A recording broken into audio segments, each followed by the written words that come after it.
Biyaya ng pagdalaw ng Mahal na Birhen ng Santo Rosario na Naval de Manila.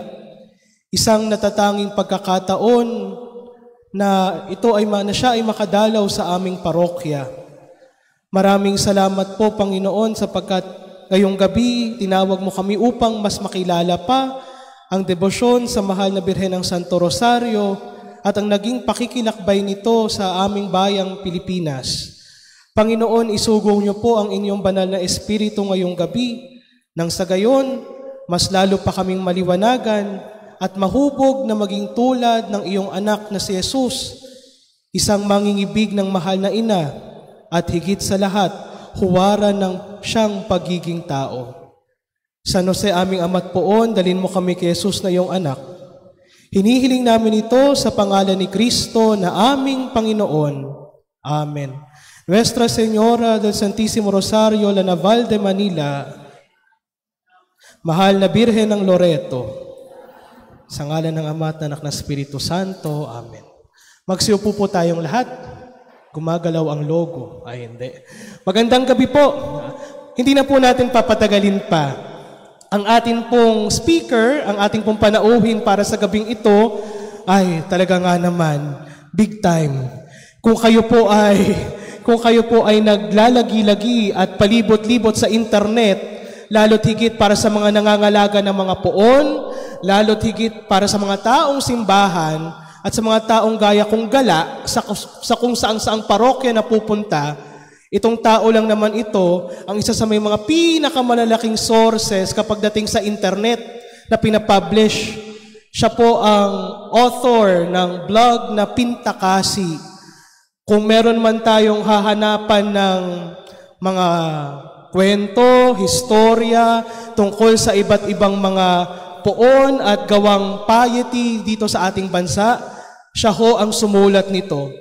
And I'm proud to say, kapatid na Tomasino ko po ito. Galing po kami dyan sa UST at siya rin. Pero mas matanda po siya. Then, siya po ay 4 times nominee ng Catholic Social Media Awards at natatangi ang invitation natin sa kanya dahil may kaugnayan din po siya sa Mahal na Birhen ng Santísimo Rosario, la Naval de Manila. Siya lamang po ay ang Division Head ng Guardias de Honor de Maria, Perpetual Rosary Association of the National Shrine of Our Lady of the Holy Rosary, la Naval de Manila. At nitong nagdaang 2021 celebration ng 500 years ng pananampalataya sa ating bansa, isa rin po siya sa mga resource person na kinuha ng National Historical Commission of the Philippines para isa sa mga tagapagbigay daloy at tagapagbigay impormasyon sa mga naging pagdiriwang na ito. Pero without further ado, isang kaibigan at malapit na kasama sa ating simbahan. Let us all welcome Mr. James Benedict Malabanan. Palakpakan po natin siya. Magandang gabi po sa inyong lahat. Okay. First speaking engagement ko po ito, so please bear with me. Okay. So, katulad nga ng sinabi ni Brian, I think we can, yung slide, start na natin. So, I guess napakilala na ako ni Brian. Okay. Okay, so yes, ako po yung content creator tsaka writer ng Pintakasi PH. And sa ngayon, ako po ngayon ay nag-opisina sa San Sebastian Basilica Conservation and Development Incorporated. Kami po yung nag-aasikaso po para sa pagsasalba ng simbahan ng San Sebastian. Dito po. Opo. At isa sa mga division head po ng Perpetual Rosary Association o yung Guardias de Honor. Actually, hindi po ako nag-iisa. Marami po kami doon. Then, next slide, please. Next pa po. Yan. Tapos yan nga po, yung feature din po dun sa documentary tungkol sa debosyon ng Santo Niño sa Pilipinas na under the National Historical Commission at ng National Quincentennial Committee. So, ang magiging, next slide please. So, ang magiging paksa ang natin ngayon ay tungkol sa kasaysayan ng debosyon ng Mahal na Birhen ng Santo Rosario, La Naval de Manila. Pero bago natin yon matalakay tungkol sa debosyon sa Mahal na Birhen ng Santo Rosario, sino po ba sa inyo ang nakarating na po sa Santo Domingo? Taas po ng kamay. Okay, good. Okay po, so kung mapapansin niyo po, sa mga nakarating na po ng Santo Domingo, makikita po natin siya sa may gospel side ng simbahan. And although may mga minsan naririnig ko din, minsan napagkakamalan din po siyang Birhen ng Manawag. Di ba po? Minsan po napagkakamalan po siya most of the time. Pero I hope that sa magiging paksa po natin ngayong gabi, mas makilala po natin ang kasaysayan ng Mahal na Birhen ng La Naval at gaano siya kahalaga sa kasaysayan mismo ng ating bansa. So before we start, let's have a little refresher tungkol sa kung ano ba ang Santo Rosario, yung kanyang origins. Okay.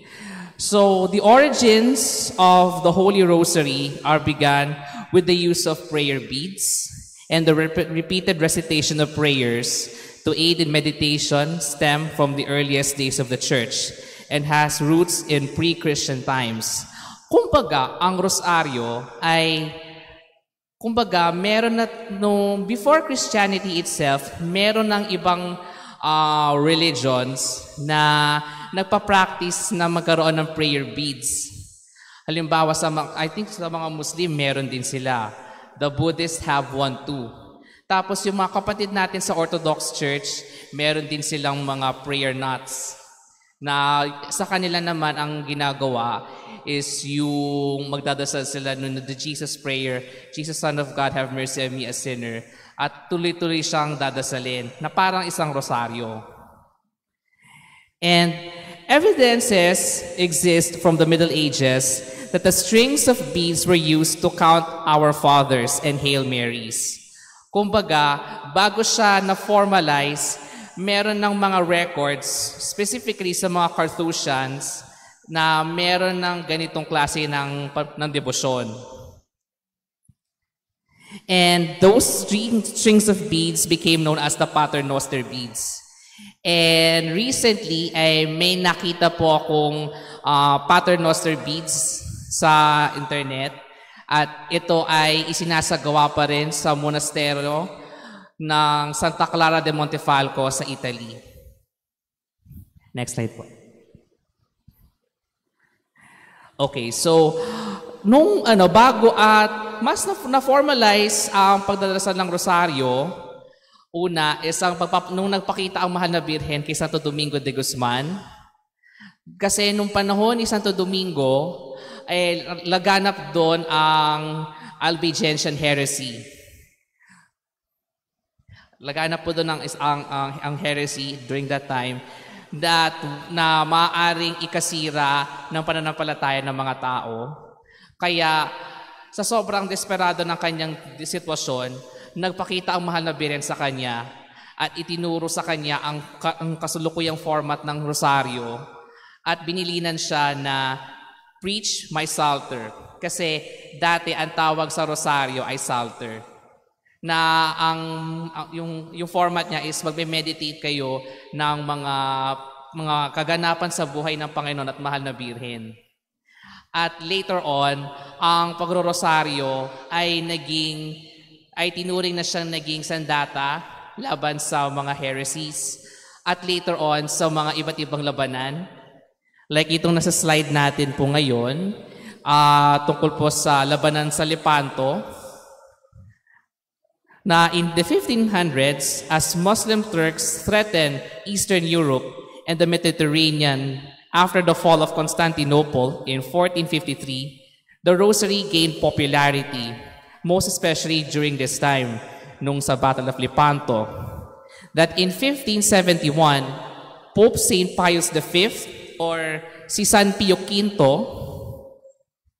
sought our Blessed Mother's intervention through the Rosary for the victory against the Muslim fleet.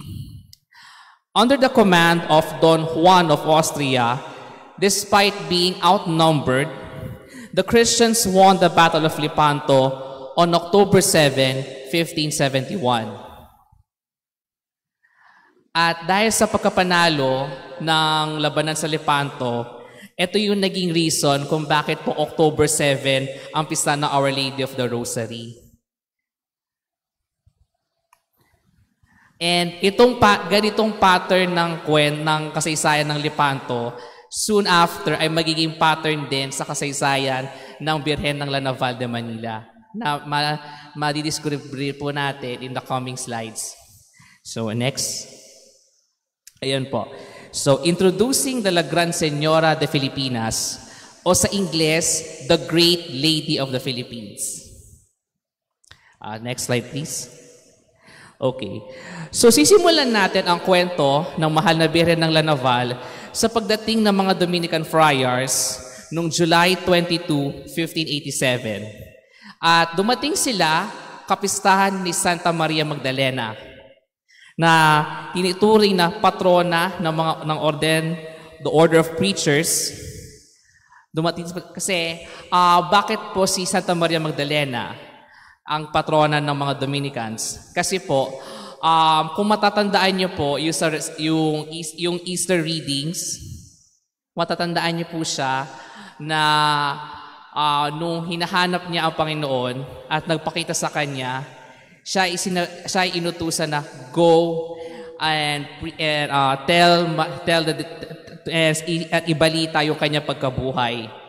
At yun yung naging punto kung bakit siya itinuring na patrona ng mga Dominikano. Next please. Ayan. At bago po nagkaroon ng imahen ng Birhen ng Lanaval, ay meron na pong naunang imahen ng Santo Rosario.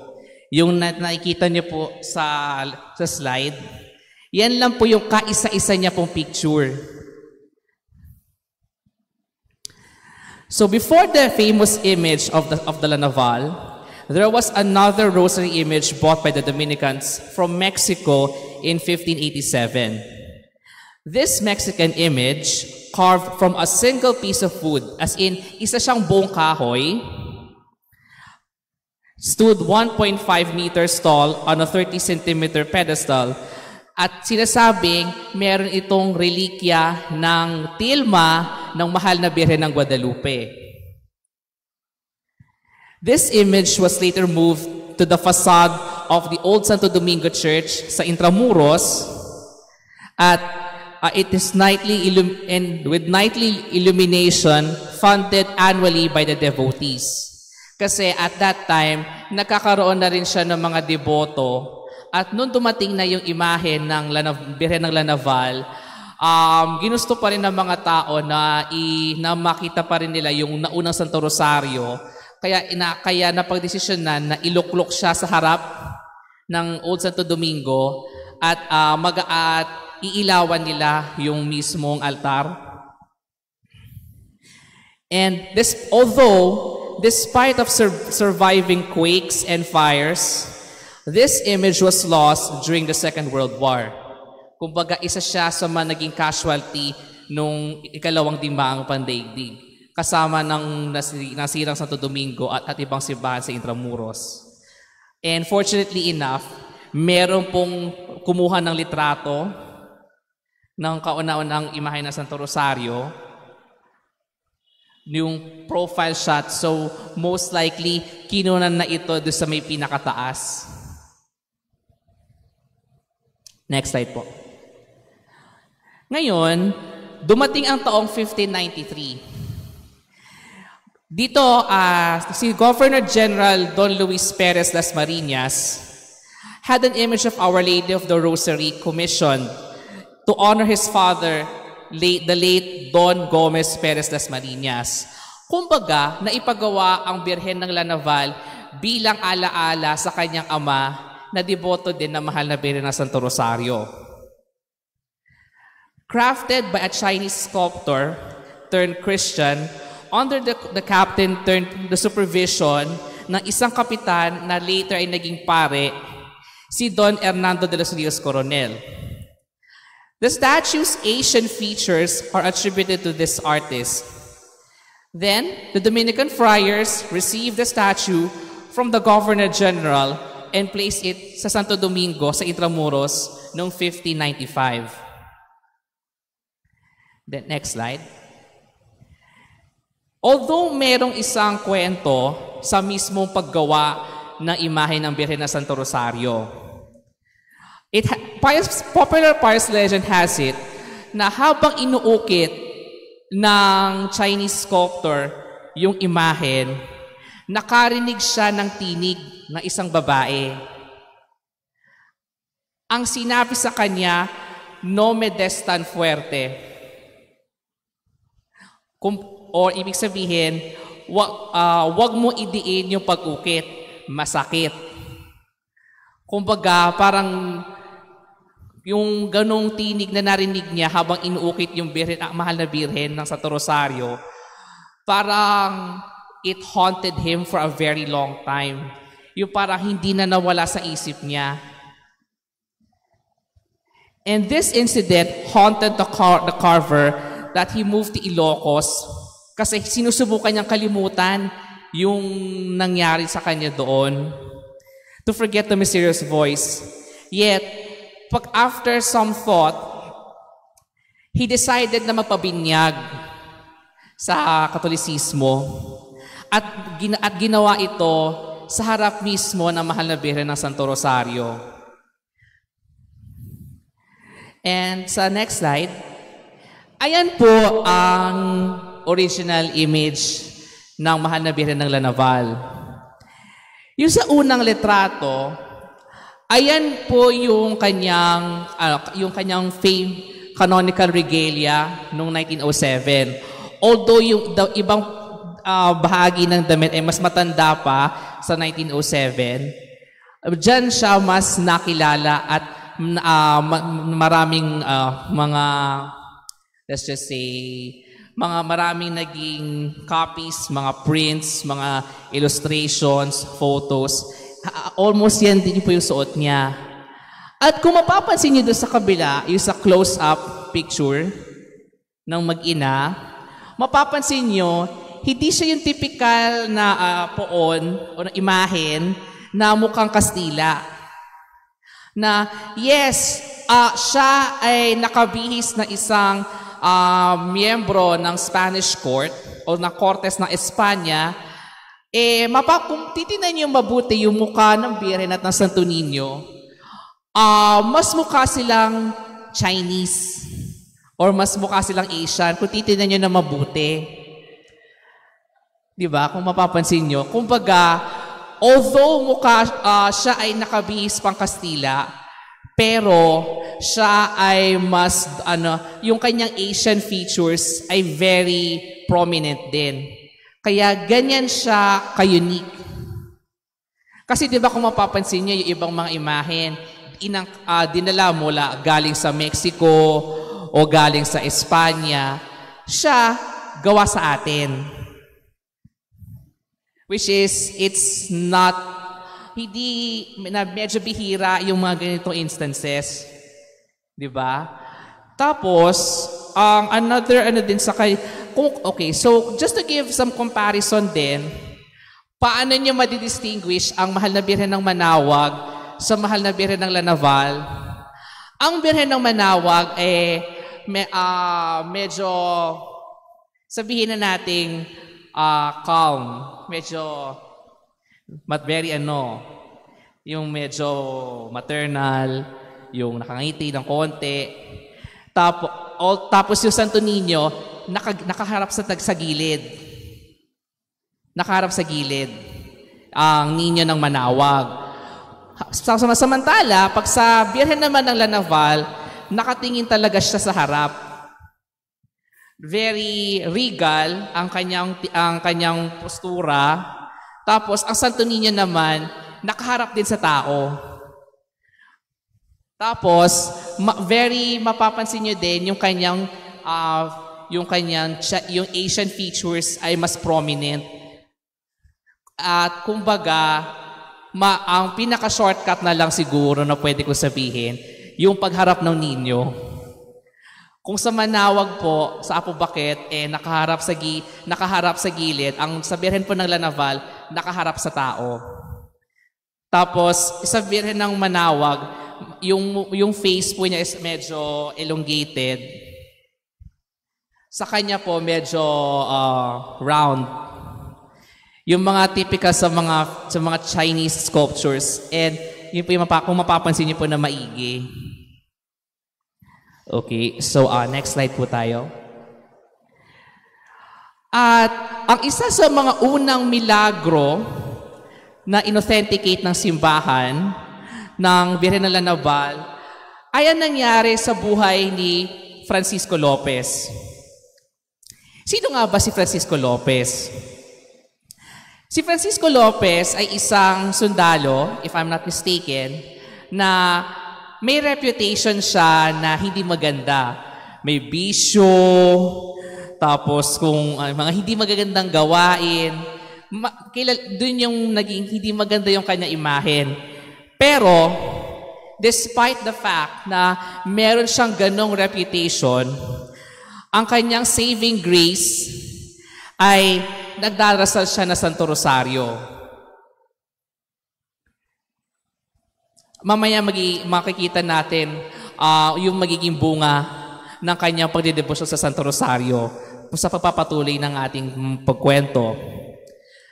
So during a voyage, the native attackers left Spaniards injured and some dead. Unfortunately, kasali siya dun sa mga inatake ng mga pugante. At he got yung mga malalang sugat at yung kita na yung mga bones at yung niya, yung parang anytime yung parang kinakain na yung laman niya dahil sa tindi ng injuries. Pero ang ginawa niya, nagdasal siya sa mahal na Birhen na Santo Rosario. Nabigyan pa siya ng konting buhay para makapagkumpisal at makarating sa langit. Next slide po. Miraculously, true enough, the Virgin and the child Jesus appeared, offering comfort until his final hours. Kumbaga, sa nalalabing panahon ng kanyang buhay, siya ay ikinalinga ng mahal na Birhen at ng Niño Jesus. At pagkatapos, nung dumating naman yung isang retinue na at yung kasamahan niya si Gonzalo Salcedo na nasaksihan yung nangyari sa kanya, kinuwento naman ni Francisco sa kanya yung pagdalaw ng mahal na Birhen at ng Santo Niño sa kanya na tinutulungan siyang mabuhay. At agad siyang nag-request ng pare para siya ay makapagkumpisal at mabigyan ng last sacraments. At may isang Franciscanong pare na dumating at siya ay nakapagkumpisal, nakatanggap ng komunyon at ng mga last rites, at siya ay namayapa ng payapa at tahimik. And if you will look sa isa sa mga promises ng mahal na Birhen na Santo Rosario, kasali siya sa mga pangako niya na kapag tayo nagdarasal na Santo Rosario, she will give assistance to the one who prays the rosary daily at the hour of their death. At isa sa mga malinaw na halimbawa nito ay ang kwento ni Francisco Lopez. Next slide, please. Samantala, sa Intramuros, habang nangyayari ang pagdalaw ng mahal na Birhen at ng Santo Niño kay Francisco Lopez, napansin ng kamarera ng Birhen, si Doña Ana de Vera, napansin niya yung damit ng Birhen may putik sa may laylayan ng kanyang damit. Tapos yung sandalyas ng Santo Niño ay meron ding putik. At nagtataka siya, bakit ganito? Samantalang mataas ang altar ng Birhen, pero may mga putikan yung damit. Pati yung sapatos ng Niño, putikan din. Siyempre, nagulumihanan din siya kung bakit ganito ang nangyari. Alarmed, she alerted the priests before sharing the incident. At nung nangyari na ang investigasyon sa nangyari kay Francisco Lopez at nailahad din yung nangyari kay Doña Ana de Vera na napatunayan na ang pagpapakita kay Francisco Lopez at ang pagkakaroon ng putik sa damitan ng Birhen sa Intramuros ay sabay nangyari. At this mystery was examined at inapproved ng simbahan noong 1621. At ito yung isa sa mga unang milagro na inapprove ng simbahan sa Pilipinas ukol sa Mahal na Birhen ng Santo Rosario. Next slide. Pagkatapos ng milagrong ito, meron pang ibang mga milagro na naitala sa pamamagitan ng pagdedebosyon sa Mahal na Birhen ng Santo Rosario. Una, it's the escape of the Moro diver from a giant clam after he prayed to the Santo Rosario. Kumbaga, habang siya ay sumisisid ng mga perlas, may isang malaking clam na parang yung na-stuck yung kamay niya sa malaking kabibe. Tapos nanalangin siya sa Mahal na Birhen at bumukas. At ang ginawa naman niya bilang pagpapasalamat, siya ay lumawas ng Maynila at ihandog yung perlas sa Mahal na Birhen. Pero hindi doon natatapos yung kwento. Kasi after ialay ng Moro diver yung perlas, may isang lalaki na balak nakawin yung perlas. Yes, noon pa man uso na po nakawan ng gamit. Nung nanakawin na niya yung perlas na inalay sa Birhen, nagulat siya kasi nakarinig siya ng tinig ng isang babae na ang sabi sa wikang Kastila, "Por qué roba usted cuando no de daño?" O sa Tagalog, "Bakit mo ko nanakawan? Hindi naman kita sinasaktan." At syempre, kung ikaw man makakarinig ng ganong warning, tapos hindi mo alam kung saan magagaling, syempre parang kakabahan ka na, saan ang galing yun? At siya ay sinasabi, after niya marinig yun, siya ay nangumpisal agad sa pare. At nangumpisal siya at nagsisi sa kanyang tangkang pagnakaw sa perlas na inalay na isang Moro. At from that moment on, nagkaroon na ng pagpapahalaga sa mga jewels at mga ibinibigay na alay sa Mahal na Birhen. And with that, gusto ko din bigyan ng emphasis yung ganitong mga sitwasyon na bakit nga ba tayo nag-aalay ng alahas sa Mahal na Birhen? Kasi we all know na merong ibang mga sekta na sinasabi, bakit nyo ba binibigyan niya ng alahas? Hindi naman siya gumagalaw, hindi naman naka-display lang naman yan. Tapos, aminin din natin, meron din ibang mga nasa simbahan din mismo, even may ilang kaparian din na nagsasabi, bakit nyo ba alayan ng alahas sa Mahal na Birhen? Ang Mahal na Birhen naman, namuhay ng payak at simple. Ang sagot dito, kaya sila nag-aalay ng mga ganitong klaseng alahas, mga ganitong mararangyang regalo, damit, kasi paraan nila yun ng pagpapasalamat. Kumbaga, bawat isang bato o bawat isang ihiyas, bawat isang regalya o damit na iaalay na ipapasuot sa isang veneradong imahen, paraan nila yun ng pagpapasalamat. Kaya please, if ever man po na may magtatanong sa inyo na bakit nyo aalaya, bakit nyo binibigyan ng alahas, bakit nyo binibigyan ng magagandang damit, ang sagot talaga, ang pwede nyo sabihin, kasi ito yung paraan ng pagpapasalamat namin sa Kanya. Na ibibigay namin lahat ng mga magaganda para sa Kanya. Kasi sino ba naman ang gusto magbigay ng hindi maganda sa Panginoon o sa mahal na Birhen, di ba? Di ba po? Tapos,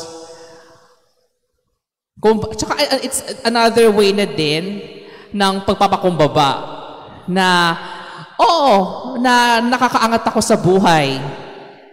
May mga ganito akong mga gamit, ganito akong income or whatever. Pero, at the end of the day, hindi ko naman yan madadala sa kabilang buhay. At mas nanaisin ko pang gamitin ko itong handog. So, yun yung parang naging lesson din yung sa incident, sa bahagi ng kanyang kasaysayan. Then, another miracle na naitala din, she's saving a young girl from drowning and offered a novena on Thanksgiving.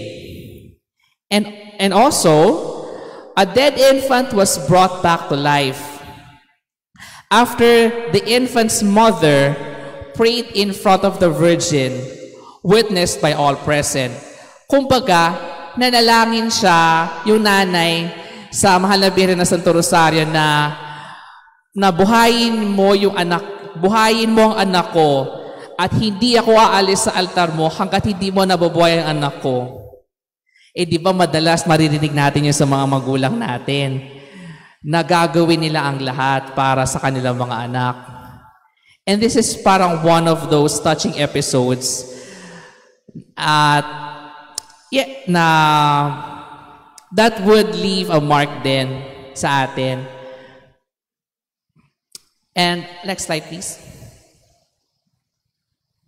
Then, prior sa milagro ng mahal na Birhen ng Lanaval noong 1646, meron ng isang labanang naganap noong 1604. In response to a potential Dutch invasion, Governor General Don Pedro Bravo de Acuña led an expedition against the Dutch in Ternate sa Molucas. The Spanish-Filipino forces were joined by the Dominican friars, led by Fray Andres de Santo Domingo, and enlisted the whole crew to the Rosary Confraternity, and nangako sila na kapag napagtagumpayan nila ito, ipapangalan nila ang isla sa mahal na Birhen na Santo Rosario. Next slide, please. Semana Santa, 1604. Ang armada ay nakasagupa ang mga Dutch Muslim troops. Noong nangyari yon, nagkaroon ng solar eclipse na para sa mga Muslim at mga Dutch ay masamang pangitain. Na later on, Sabado de Gloria, April 1, 1604, may isang tinig na nagsasabi sa mga Kastila na ituloy nila ang pagsugod. Ituloy nila ang pagsugod. Ito na yung parang perfect timing para sila sumugod dahil ang panalo ay maaari mapunta sa kanila. And it did happen. It did happen. Next slide, please. At nung nanalo nga sila at in-interrogate yung kanilang nabihag na Dutch na sundalo, napag-alaman nila na habang inaatake nila ang Spanish Armada, merong isang magandang babae na pinipigilan ang pag-ano ng kanyon. Tapos, parang kinuha niya yung sandata ng kalaban, tapos nilagyan niya ng buhangin yung kanyon, at pagkatapos nun, bigla na sumugod ang mga Espanyol. At di kalaunan, tinupad nga nila yung kanilang pangako na pinangalan nila sa Nuestra Señora del Rosario. Pagkatapos, maganap ang labanan nung Easter Sunday. Next. Now, ito na po ang ang pinakakilalang himala ng mahal na Birhen ng Lanaval noong 1646. Noong panahong iyon, ang Pilipinas ay maraming issues. May krisis na hinarap. Dahil the year before, 1646, nilindol ng malakas ang Kamaynilaan. Maraming bahay, simbahan, at ang nasira at maraming namatay. Noong 1645.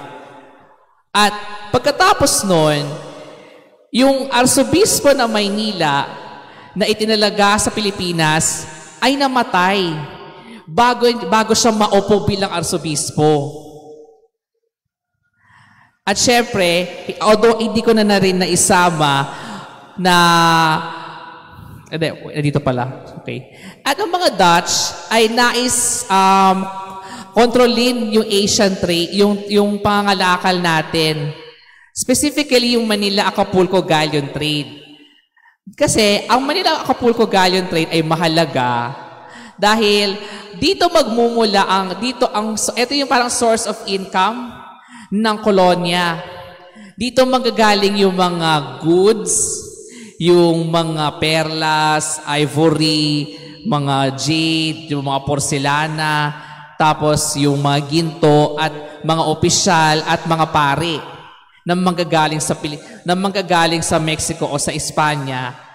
At from here naman, ipag-aano natin yung mga Chinese goods, mga ginto, pilak, at iba pa mga produktong kinakalakal natin sa ibang bansa. Kaya ganun siya ka-crucial na nais kunin ng mga Dutch yung control na yon.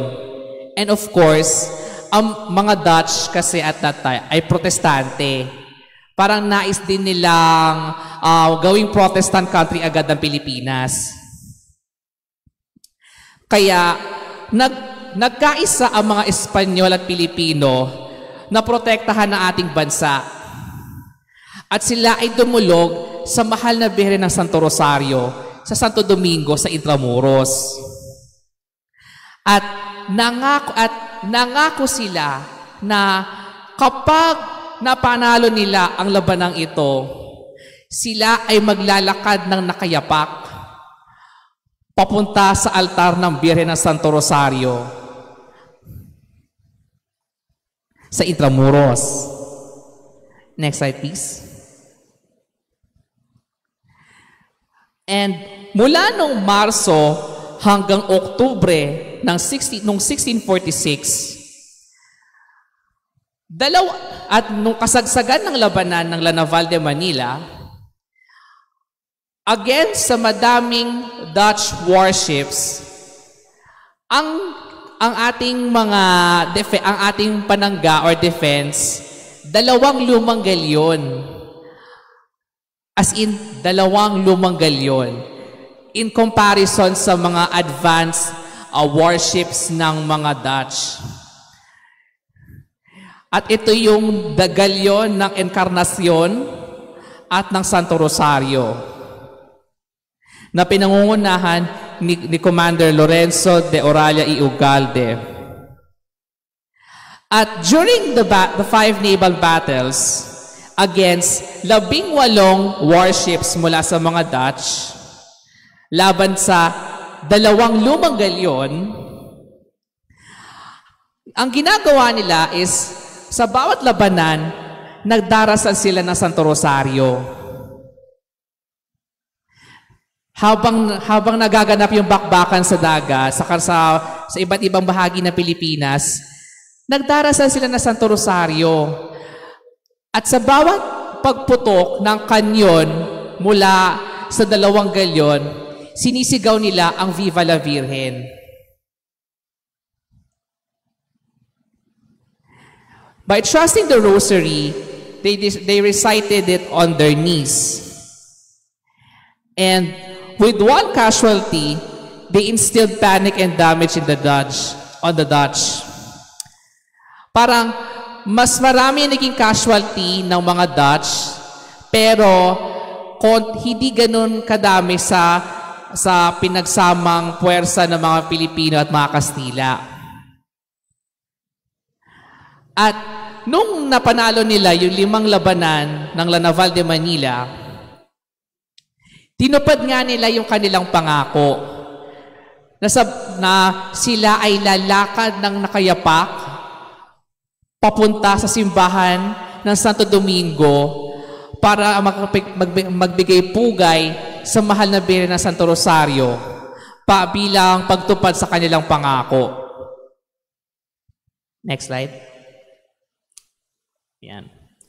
At noong April 9, 1662, the Cathedral Chapter of the Archdiocese of Manila declared the naval victory of 1646 a very miraculous event, owed to the intercession of the Blessed Virgin Mary as Our Lady of the Rosary.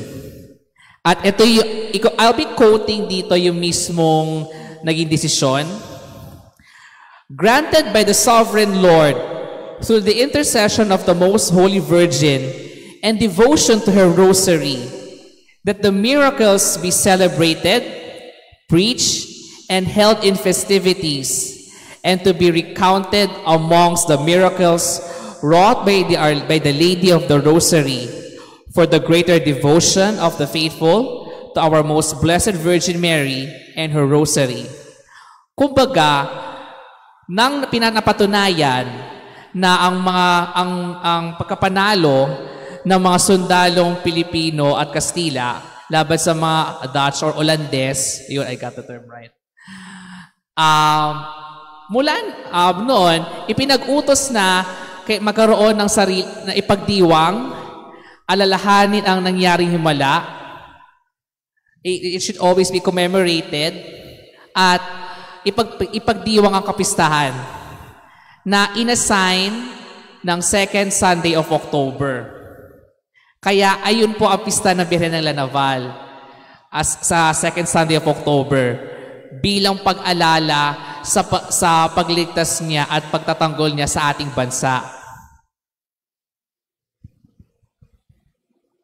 Next slide, please. Ngayon, nung dumating naman ang panahon ng World War II, noong 1942, itinago na ang mahal na Birhen ng Santo Rosario at later on ay niluklok sa UST, sa Santissimo Rosario Parish ngayon. Nung nasira na ang Santo Domingo, inilipat na ang mahal na Birhen doon sa UST. And kumbaga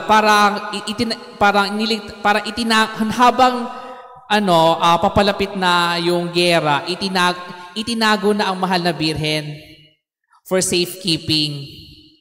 And I did read somewhere na medyo nahirapan sila na buksan yung vault ng Old Santo Domingo sa Intramuros. Tapos, after several attempts, nabuksan din nila, tapos bumungad sa kanila isang makapal na usok. Isang na parang may nasunog. Pagkabukas nila at nawala na yung smoke, nawala na yung usok, bumungad sa kanila ang mahal na Birhen na Santo Rosario, nakaligtas. At itinakas agad sa UST. And noong September 28, 1942, inilipat ang Mahal na Birhen ng Santo Rosario sa UST Chapel, yung Santissimo Rosario Parish po ngayon. At yun muna ang naging temporary niyang bahay for the meantime. At nung nalipat na ang Mahal na Birhen ng Lanaval sa UST, doon nila unang pinagdiwang ang kanyang piyesta noong October 7. And miraculously, nung panahon ng gyera, patuloy ang mga devotions at ang mga novenas at ang pagpipista sa Mahal na Birhen ng Santo Rosario as if parang tuloy-tuloy lang siya, parang walang gyera nangyari, pero yung pagdedebosyon ng mga tao sa kanya, nagtuloy-tuloy sa UST. Next slide. Ayan. Itinaglaon, nung naitayo na ang present Santo Domingo Church sa Quezon Avenue, sa Quezon City, noong October 10, 1954, nailipat na ang Mahal na Birhen ng Santo Rosario. Nagkaroon ng solemn procession or sa madaling sabi, nagkaroon ng traslasyon ng Mahal na Birhen ng Lanaval mula sa UST hanggang sa kasalukuyang simbahan ng Santo Domingo sa Quezon City.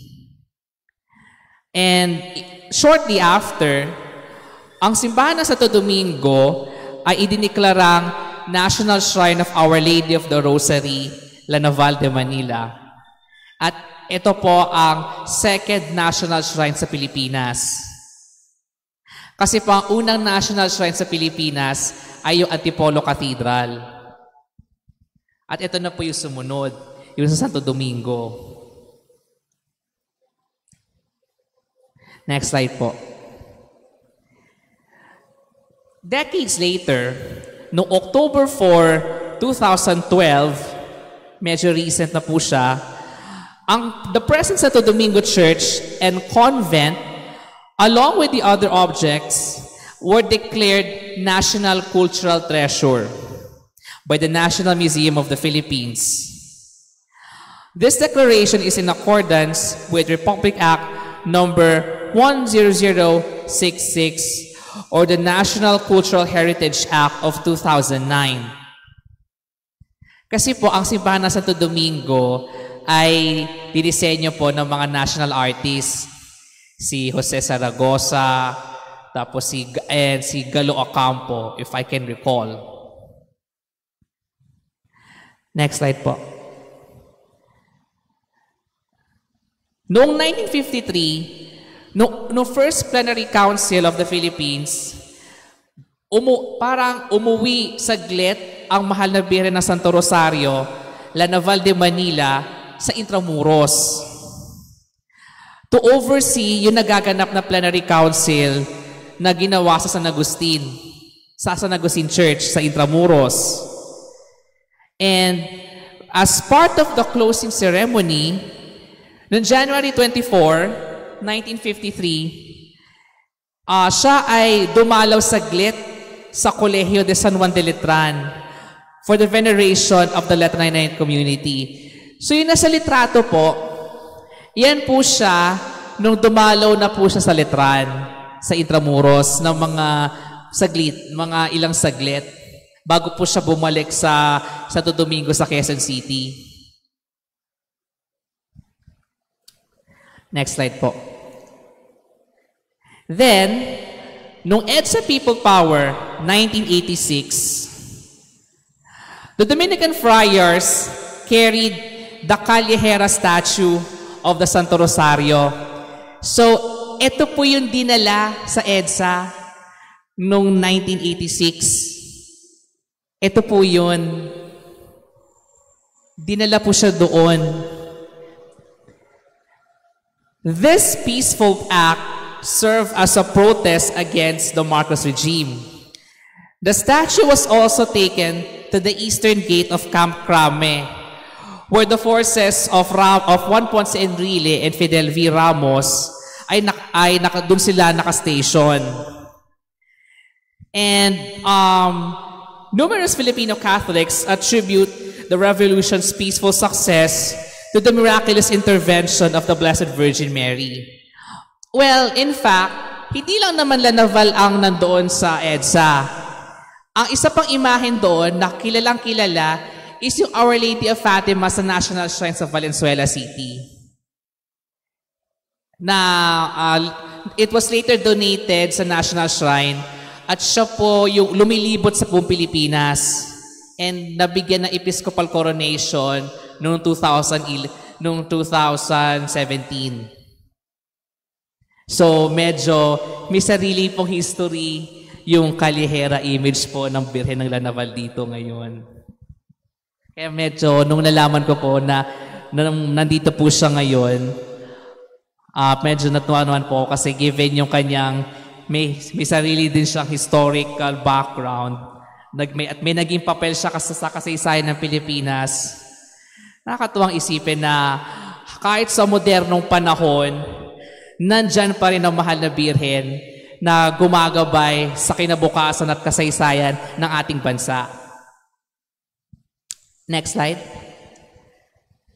Tapos, nung December 6 to December 7 ng 2011, the original image of Our Lady of Lanaval de Manila returned to the University of Santo Tomas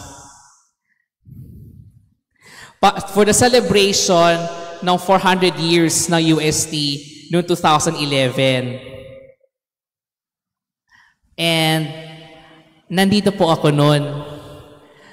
Estudyante po ako noon ng UST nung una ko pong nalaman tungkol sa Birhen ng Lanaval at nung dumalaw siya sa UST nung nagse-celebrate po kami noon ng quadricentennial first year college po ko noon. And doon po nagsimula yung aking debosyon sa mahal na Birhen. And I can really say na hanggang ngayon hanggang ngayon hindi nawala yung debosyon ko sa kanya. And the visit was delighted the Tomasian community as she is the first patroness of UST. And later, yung nabagit ko nga po, ay naging temporary home niya ang UST noong panahon ng digmaan. And next slide. At ito po yung pinaka-recent, bago po magpandemya noong 2020, noong January 24 to 25 ng 2020, 67 years pagkatapos na kanyang huling pagdalaw sa Intramuros, siya ay bumalik. This time, para sa 400 years ng Colegio de San Juan de Letran. At natatandaan ko noon na umabsent po ako sa dati kong trabaho para lang maging saksi sa very historical event na bumalik siya sa Intramuros. And parang on our end, parang kahit papaano, we made sure na lahat ng magpa-participate sa prosesyon sa Intramuros, ng kanyang prosesyon sa Intramuros, lahat ay magdarasal na Santo Rosario. And I can happily say na lahat naman ng mga nag-participate sa kanya ay nagrosaryo at sabay-sabay umawit. Since minsan lang po kasi lumabas yung original image na Our Lady of Lanaval kasi lumalabas lang talaga siya kapag piyesta at pag may espesyal na okasyon like itong sa UST at sa Letran. When will she come back? We do not know. Kaya maganda din na nasa panahon natin ngayon may mga nangyaring ganito pa ring mga kaganapan na minsan lang mangyayari na hindi natin alam if it will happen again. And following the welcome mass at sa Manila Cathedral and a brief veneration, Nagkaroon ng maringal na prosesyon 79 years since World War II. Kasi po dati, pag sinabing pista at prosesyon ng mahal na Birhen ng Lanaval sa Intramuros, ito yung pinakamalaki at pinaka-ingrande. Kasi lahat, mga nakaayos, ang misa, maganda ang setting ng misa, tapos ang buong Intramuros ay nagliliwanag, tapos yung mahal na Birhen at yung kanyang mga santo ay iniikot sa buong Intramuros nung panahon na iyon, at marami talagang sumasama, at yung mga mahalagang personages ng simbahan at ng gobyerno ng Pilipinas ay present noon sa Intramuros. Next slide. Dadako na po tayo dun sa kanyang mga natanggap na pagpaparangal over the centuries. Next po.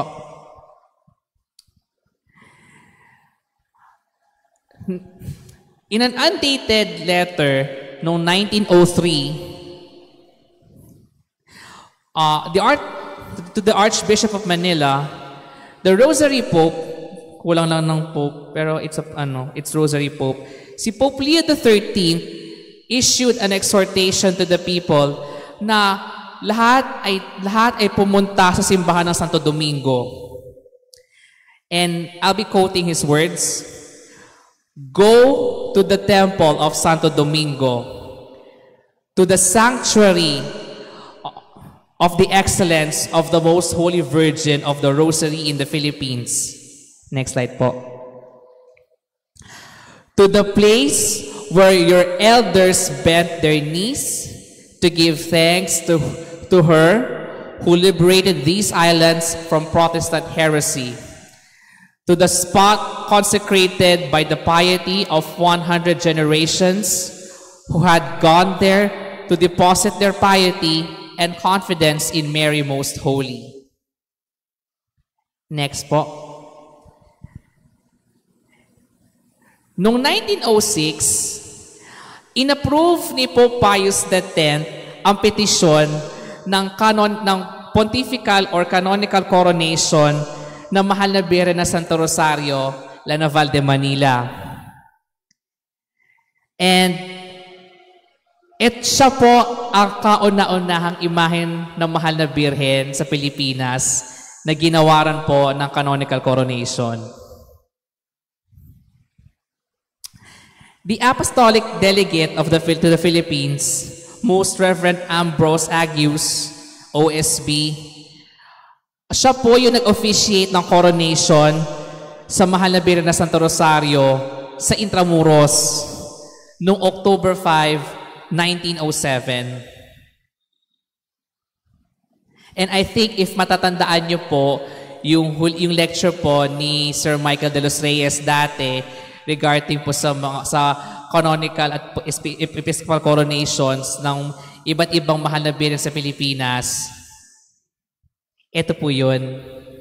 At yan po yung actual photo ng kanyang coronation sa Intramuros dati. Ayan po.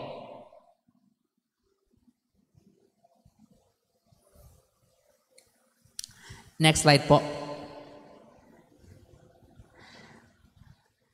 Ito po, noong August 21, 1973, ipinitisyon ng city government ng Quezon City na ideklara ang mahal na Birhen ng Lanaval bilang patrona ng Quezon City. Since siya po ngayon ay nakaluklok sa Quezon City, ang current Santo Domingo po ngayon ay nasa Quezon City, at that time, Quezon City pa ang kabisera ng Pilipinas bago ibalik ulit sa Maynila later ni President Marcos Sr. At nung idineklara siya bilang patrona ng Quezon City, a Holy Mass took place on October 12, 1973, coinciding with the Quezon City's 34th founding anniversary. And a public request was made for the church confirmation of the Virgin's patronage. And ito po yung isi-celebrate po this coming fiesta sa La Naval de Manila ngayong pong taon is yung 50th anniversary ng declaration ng Mahal na Birhen ng La Naval as patrona ng Quezon City. Next slide po. Then the following year, noong August 26, 1974, the Sacred Congregation for the Divine Worship released a decree, Celestium Munerum Conciliatrix,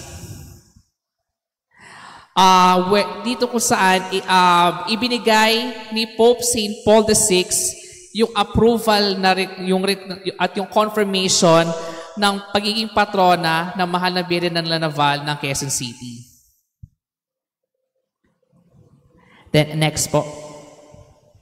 Then, noong unang papal visit ni St. John Paul II noong 1981, during his visit, nakita niya rin mismo yung Mahal na Birhen ng La Naval. And in one of his speeches or homilies, he proclaimed the Virgin as the Queen and Protectress of the Philippines and the whole of Asia, and dedicated the whole Asian continent sa kanya. Next po. Now na i-discuss ko na din po yung tungkol sa kanyang sa history at sa kanyang mga pagpaparangal na iginawad sa kanya. Dadako po tayo dun sa mismo sa kapistahan mismo ng Mahal na Birhen every October. Next po. The Feast of Nuestra Señora del Santísimo Rosario, La Naval de Manila, is observed every second Sunday of October. The La Naval festivities are highly anticipated and a significant highlight during the month of the Holy Rosary. Given na kaya mahalaga ang pistang ito kasi parang sinasariwa natin yung pangako na ating mga ninuno na tayo ay maglalakad sa kanyang altar at magpoprosesyon. Although originally it's more of maglalakad papunta sa kanyang altar, nag-evolve siya over time, after ilang centuries, at naging grand procession na siya ngayon. This revered occasion is a splendid manifestation of faith, devotion, and historical significance, drawing in numerous devotees and curious spectators. Next. Sa kasalukuyan, the solemn festivities ay nagsisimula sa bisperas ng nobenaryo ng Mahal na Birhen.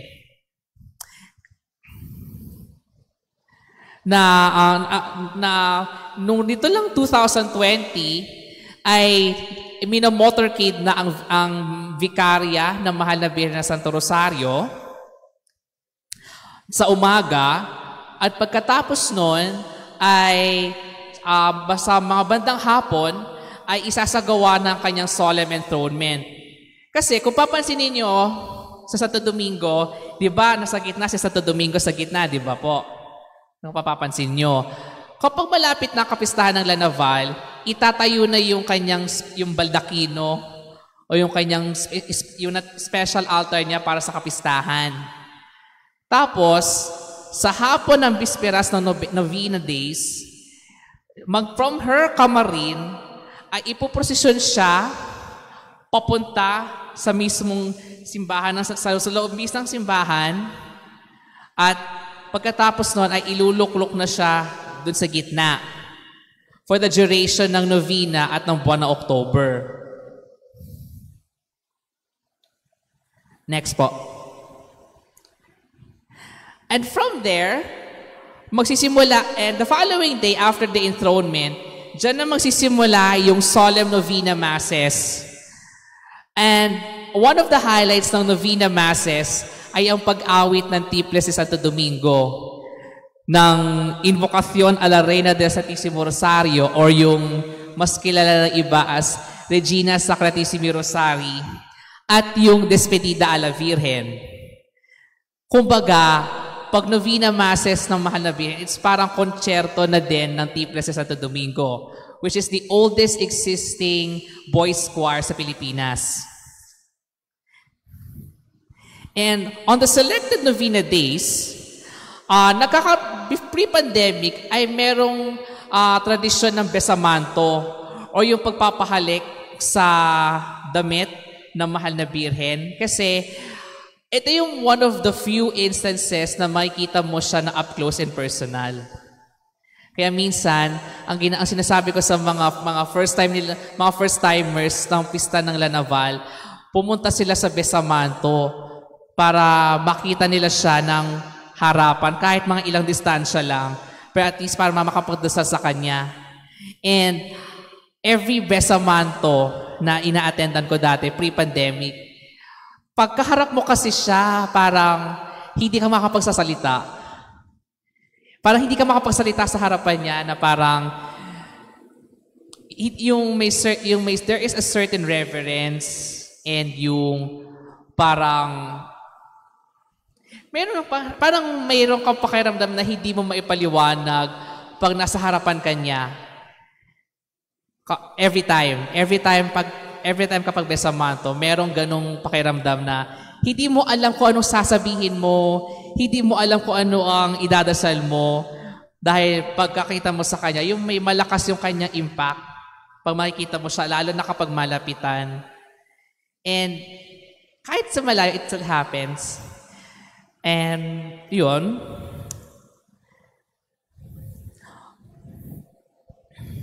And ang besamanto din at that time, pre-pandemic, parang binigyan ng chance sa mga tao na makapagdasal at mag-offer ng kanilang mga panalangin at napasasalamat sa Kanya. Next po. Yan. Natatapos po ang kapistahan through the grand procession ng Mahal na Birhen ng every second Sunday of October. And usually, it is dubbed as the Procession de las Procesiones or ang prosesyon ng mga prosesyon. Kasi yung format niya kasi is lagi siya ay nakasakay sa kanyang karosa triumphal, yung parang malaking bangka, if mapapansin niyo kapag piyesta, yun nandito sa picture. Tapos, before her, mayroong 26 na santo na ipoprosesyon before her. Mostly mga Dominican saints. With clergy, religious orders, and devotees following the image, carrying candles and rosaries, the procession transforms the streets of Quezon City into a river of faith. And itong prosesyon ng Lanaval, later on, ay parang sabihin na natin naging standard siya ng lahat ng mga prosesyon, lalo na kapag dedicated yung simbahan sa Mahal na Birhen, na bago yung mismong patrona, ay may mga mauunang santo before her. Next po. Ayan. And since I mentioned earlier na may 26 na santo na sumasama sa kanya, ang maganda kasi dito, 3 sa kanila nakita na siya before. At ang prosesyon ng Lanaval ay laging pangungunahan ni San Lorenzo Ruiz.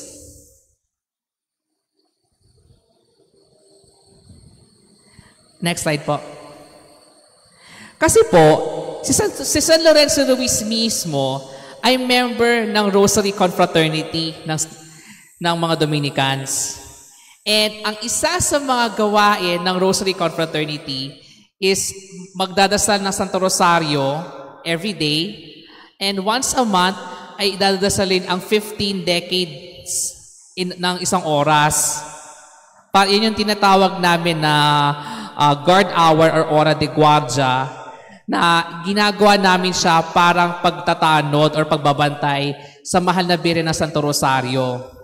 At every hour, kumbaga sa buong 24 hours, merong isang nagdadasal ng 15 or 20 decades. At yun po ang ginagawa ni San Lorenzo Ruiz. Kaya kung mapapansin ninyo sa kanyang mga images, meron siyang eskapularyo na parang ganito.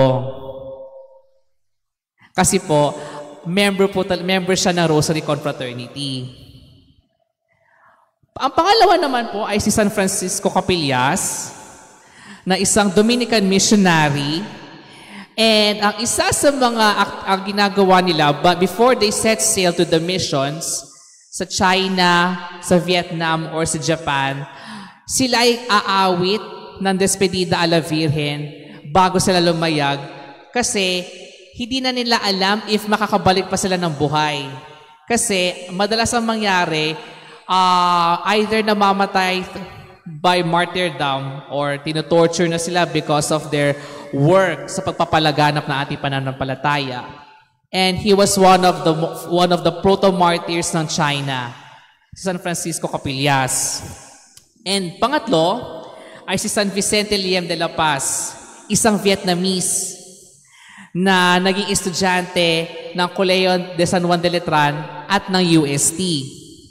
And it is said na he often visits Santo Domingo sa Intramuros kasi medyo malapit lang. Magkakalapit kasi yung Letran, UST at yung Old Santo Domingo at that time. And it can be said na ginagawa niya yon during his studies.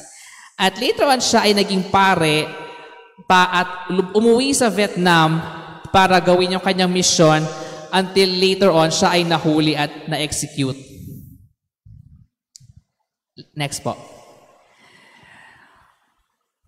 The enduring devotion and the vibrant festivities reveal that the Santo Rosario remains vital, extending beyond mere nostalgia. Kumbaga, hindi siya parang memory lane ng Old Intramuros. At ang devotion sa kanya ay buhay na buhay. At ito ay evident sa mga replicas niya na makikita sa Angeles. Yung sa unang picture, yung sa simbahan sa Angeles, Pampanga, La Naval de Angeles. Yung pangalawa, yung sa Bacolor sa Pampanga. Kasi may role din ang mga Kapampangan nung labanan ng La Naval ng 1646. Kaya nagkaroon ng dalawang replika ng La Naval sa Angeles City, Pampanga, na ang piyesta din nila ay second Sunday na October. At sa Bacolor, Pampanga naman, pero sila ay nagpipiesta ng third Sunday ng November. Tapos, yung nasa pangatlong picture ay yung La Naval ng Pamisarawan sa Zambales. Pangalawa ay sa San Marcelino sa Zambales pa din. At yung nasa huli ay nasa Cavite City sa chapel ng Philippine Navy. Next po. Throughout the centuries, the Virgin of La Naval has continued to bestow miracles and unwavering protection upon her devotees, safeguarding our nation from both external and internal threats to the Church and to the country. The devotion to the Santo Rosario remains vibrant, embracing, as new traditions and pious practices would come up especially nung pandemic. Kasi kung mapapansin ninyo, noong 2020 at 2021, di ba po wala po naging prosesyon, di ba? Ang ginawa po ay idinungaw siya sa harapan ng Santo Domingo. Now, little that we know, yun pala ay parang inuulit natin yung tradition before na kapag may mga dadao, pag aalis na yung mga galyon, ay haharap nila yung mahal na Birhen. At yung practice din dati, di ba, kung natatandaan nyo din during the pandemic, yung vicaria ay iniilawan ng kandila sa labas.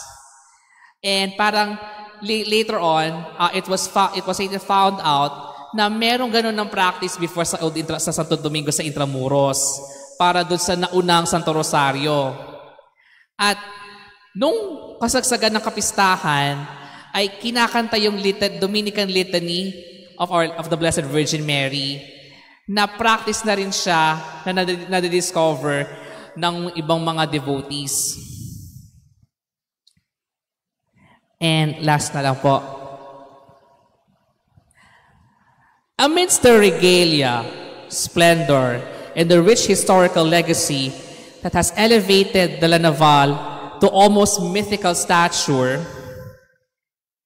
despite of lahat ng mga na kanyang historical importance, yung karangyaan ng kanyang kapistahan, she remains a nurturing mother, caring for her earthly children, and patuloy niya pa rin tayong ginagabayan sa kanyang anak na kalong-kalong niya, ang ating Panginoong Hesukristo. Konting sharing lang po. Nung nalaman ko po na mamamatay na Nung nalaman ko na stroke yung dad ko, 2012, ang unang-una kong ginawa ay pumunta ako sa simbahan ng Santo Domingo. Siyempre, for someone na siyempre, kapag ang tatay mo, malalaman mo, ay may nangyari sa kanya, at hindi mo alam kung anong gagawin, pupunta ka sa mahal na Birhen ng Santo Rosario, in my case. And sinabi ko sa kanya, kayo na po ang bahala sa kanya kung bubuhayin niyo po siya o tatanggapin niyo po. Parang, I don't know kung bakit ko yun nasabi, na kasi di ba madalas sasabihin natin na sana gumaling na siya. Pero sa akin, for some reason, ang lumabas sa akin kayo na po ang bahala sa kanya. And August 8, 2012, kapistahan ni Santo Domingo at birthday ng kapatid ko pong pangalawa, yumao yung aking ama. Ang una ko pong ginawa, bumalik ako na Santo Domingo. Iyak ako na iyak po noon. And sinabi ko po sa kanya, please, tanggapin niyo po siya. Paulit-ulit ko sinabi yun, please, tanggapin niyo po siya. Kaya, madilim na bahagi yun ng buhay namin, sa pamilya namin, yung pagkawala ng dad ko. Pero, pinili ko pa rin na puntahan siya kasi alam kong pakikinggan niya ako at di niya kami pababayaan ng pamilya ko nung panahon na iyon.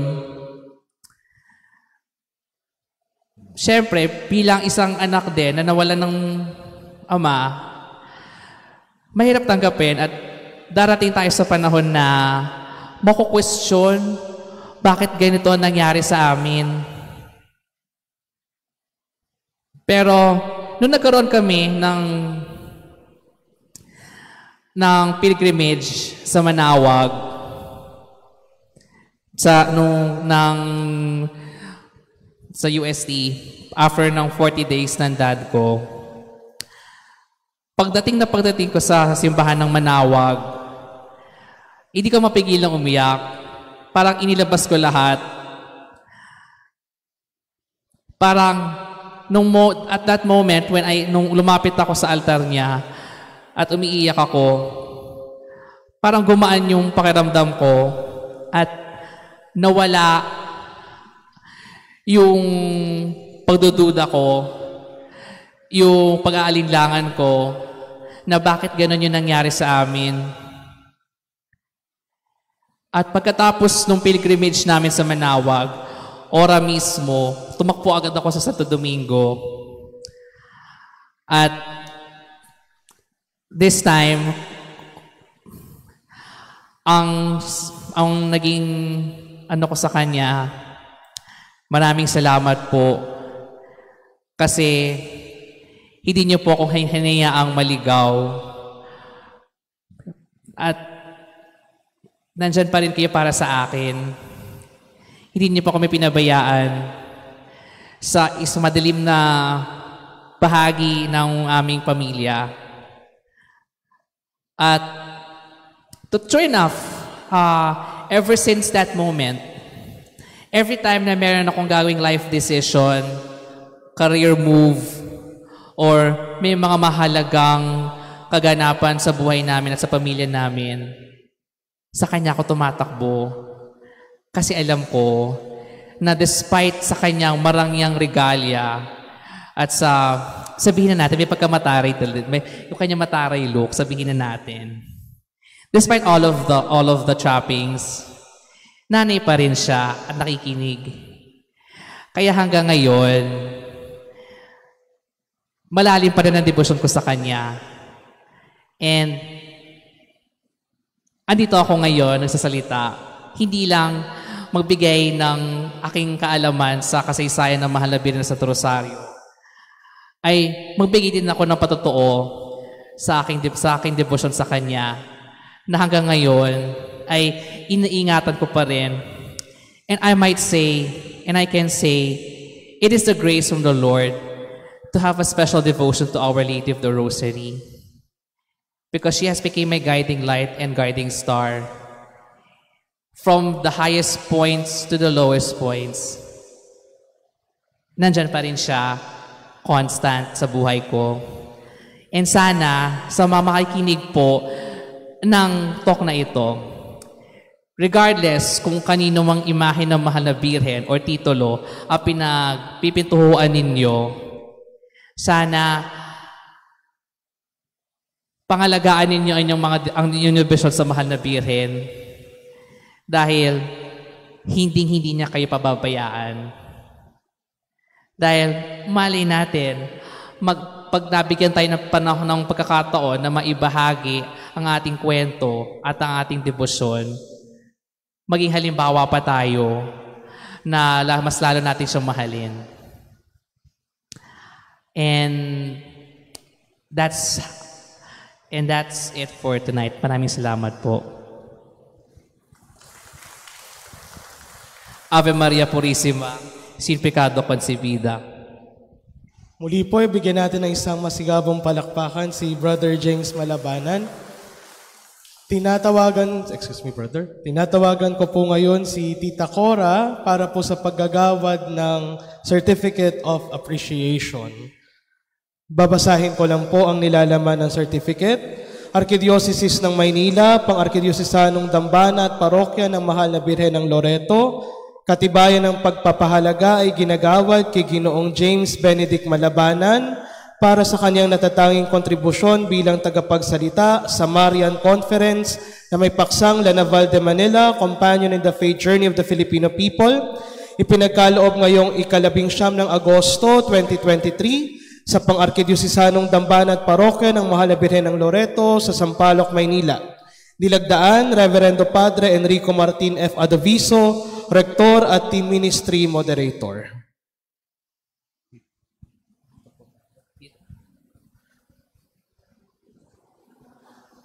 Maraming salamat po, Brother James. Palakpakan po natin siya.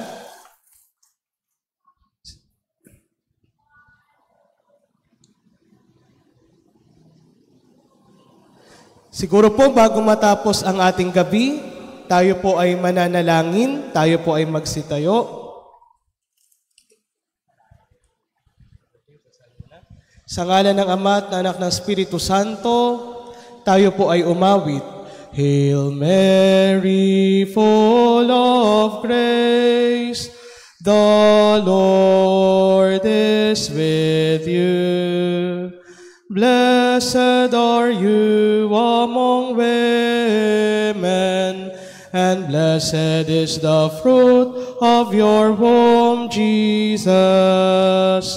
Holy Mary, Mother of God, pray for us sinners, now and at the hour of our death.